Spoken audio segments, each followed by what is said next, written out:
ராகுல் காந்தி பிரதமரானவுடன் கல்விக் கடன் ரத்து செய்யப்படும் என்றும் 30 லட்சம் இளைஞர்களுக்கு வேலைவாய்ப்பு வழங்கப்படும் என்றும் விருதுநகர் காங்கிரஸ் வேட்பாளர் மாணிக்கம் தாக்கூர் உறுதியளித்துள்ளார்.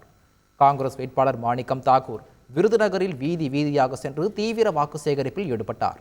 அப்போது மக்கள் மத்தியில் பேசிய மாணிக்கம் தாக்கூர் விலைவாசி உயர்வுக்கு பிரதமர் மோடிதான் காரணம் என குற்றம் சாட்டினார்.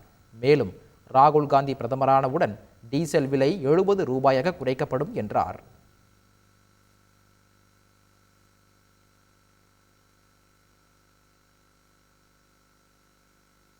ராகுல் காந்தி அவர்கள் பிரதமரான உடனே டீசல் விலை 95 ரூபாய் இருக்கு, டீசல் விலையை 75 ரூபாயா குறைப்போம். எவ்வளவு? 20 ரூபா குறைப்போம். 30 லட்சம் வேலை வாய்ப்பை காலியா மோடி மூடி வச்சிருக்காரு. மூடி சாவியை தொலைச்சிட்டாரு. அதனால வேலையை கிடைக்க மாட்டேது. நம்ம போய் திறக்கணும். ராகுல் காந்தி வந்தா திறந்துருவாரு.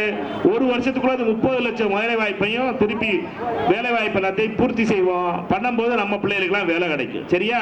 பசங்க யாராவது கல்வி கடன் வாங்கியிருக்காங்களா? 1 2 3 4 வீடுல வாங்கியிருக்காங்க. அந்த கல்வி கடன் மார்ச் 24ஆம் தேதிக்கு அப்போ வரைக்கும் வாங்கியிருக்கவங்க எல்லாருக்கும் கல்வி கடன் தள்ளுபடி செய்யப்படும். ராகுல் காந்தி அவர்கள் பிரதமரான உடனே கல்வி கடன் தள்ளுபடி செய்யப்படும். செய்திகளை உடனுக்குடன் தெரிந்து கொள்ள உடனே சப்ஸ்கிரைப் பண்ணுங்க.